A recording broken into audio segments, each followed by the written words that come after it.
So I'm looking into that electrical smoking problem, and well, first of all, here's the rat's nest, and I don't see anything. You know, it's dirty, but there's a few things disconnected, and I'll have to look at the wiring diagram to see what's what. The only thing that looks really bad is right there. It's those two twisted up wires in there, and I was thinking that it's nobody. You're like Robert. I go, hello. I'm not talking to you. No, I'll talk to you later.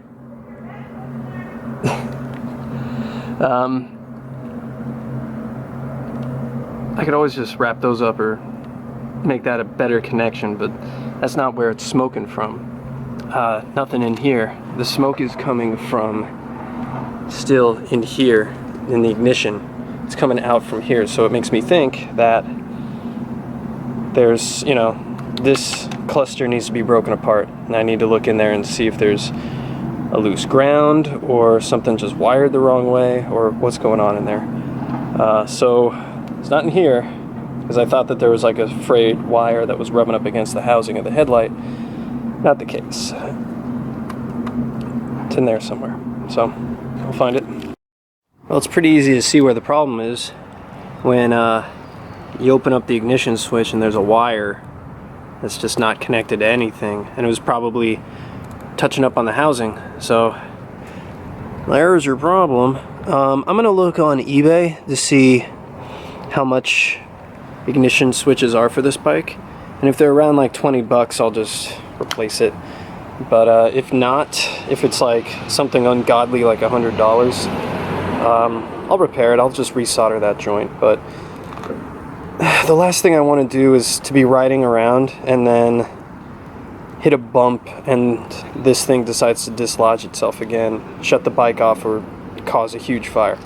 So I would rather just replace it, and I think that's what I'm going to do. So there's that. So this guy's been running for about a half hour. It's got a cycle of about 5 minutes, so, you know, I've had to restart it quite a few times, but as you can see, it's now black, no longer green, and the water is pretty hot. So I'm going to get my kneaded noses, and let's pull some stuff out. Let's see what we got here. Oh. So this is one of the carb holder brackets.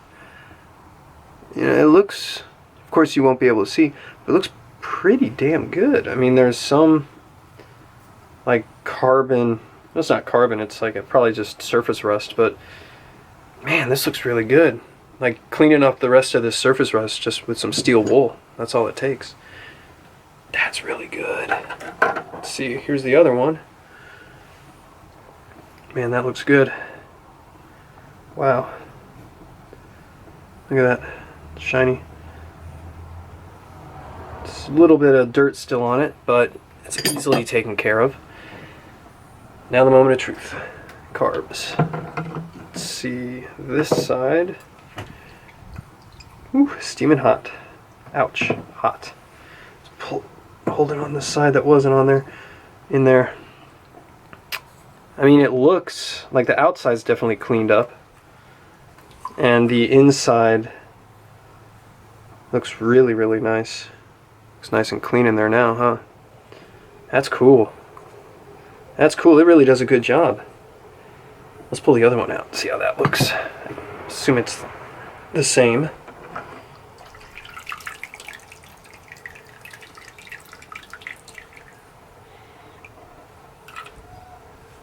Hot. Hot. Fire, burn. Hot, bad. Yeah, this looks really good. I can't. Yeah, this was the really dirty one, and it is really, really nice and dry now. This is awesome. I'm definitely going to use this like with every single carb I ever rebuild now. So what I'm going to do, wait, I think I have something else stuck in here somewhere. Let's see if I can fish it out. So I had it, didn't have it fully submerged for the, wait, feeling something down there. Where are you? There you are. It's the bottom of the petcock, and that looks really good. Man, that's so much easier. This thing's definitely going to pay for itself. So now I'm going to throw like every single part I have into this thing and clean it up, because this is awesome. Wow, this looks really good. I'm so happy with this. Okay, I'm going to throw the other side of the carbs in there, the sides that wasn't submerged. Throw them in there. And I'll have them sit for around about a half hour. And I'm going to throw in, maybe I'll do the jets later. I don't want to lose them.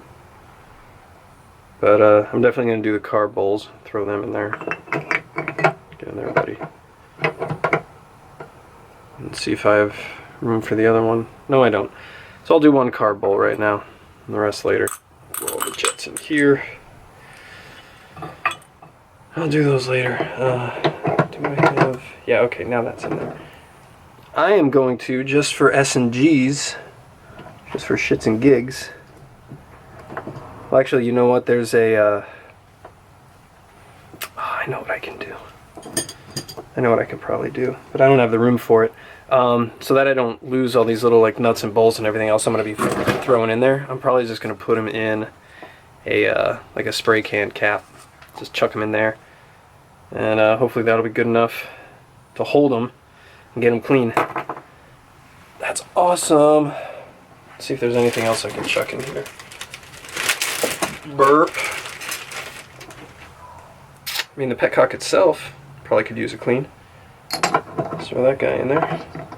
This is safe on rubbers too, which is a definite added bonus. So I'll stick this guy in there for about another half hour. And now that it's already heated up, I'll probably only have to do it for like 2 or 3 cycles to do a nice clean. Approved. This is great. Money well spent. Tell you what, I can't get enough of this thing. I've just been cleaning all sorts of crap. I love it. So I made a little bit of progress on trying to figure out. By the way, look at how nice that looks. Man, that looks good.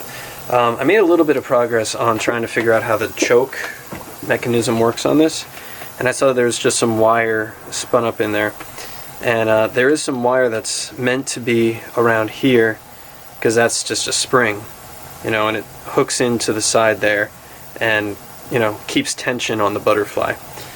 However, what I did see was this like really kind of grody looking wire that had a loop on the end of it, and I don't know if that was put on there by the previous owner or by Kawasaki, but I can't find a parts diagram for this specific carb.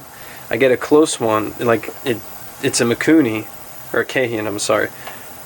All the other Kz400 carb parts diagrams I look at, they have a different butterfly setup here. Like the butterfly has a few holes, or a few like rivets there, and also this air channel is wider. It's about that wide versus as wide as this one is. So I don't know what this carb is, but it's hard for me to find a parts diagram to reference to see how this works. But honestly, this little arm right here, I looped that wire around it. This is the arm that connects directly to the choke lever right here, and then I just wrap that around. There's a little spot for it right there. There's like a notch on both sides where, you know, I wrap the wire around. So now it works properly. Open, close, open, close, open, close, open, close. So I think I'm going to run with that. And how it connects to the other carb, where's the other carb, is this lever right here, right there, is connected to this one's butterfly. And it has a little notch in it right there, and a little, you know, a little space to feed, I would assume, to feed a wire in to this end, in through there, and then that notch is for me to bend it over. And I already kind of played around with that. Let's see if I can get this going here. Live test. And you feed it in through there and bend it over, and this is very, very loose at this point, but you know, it functions.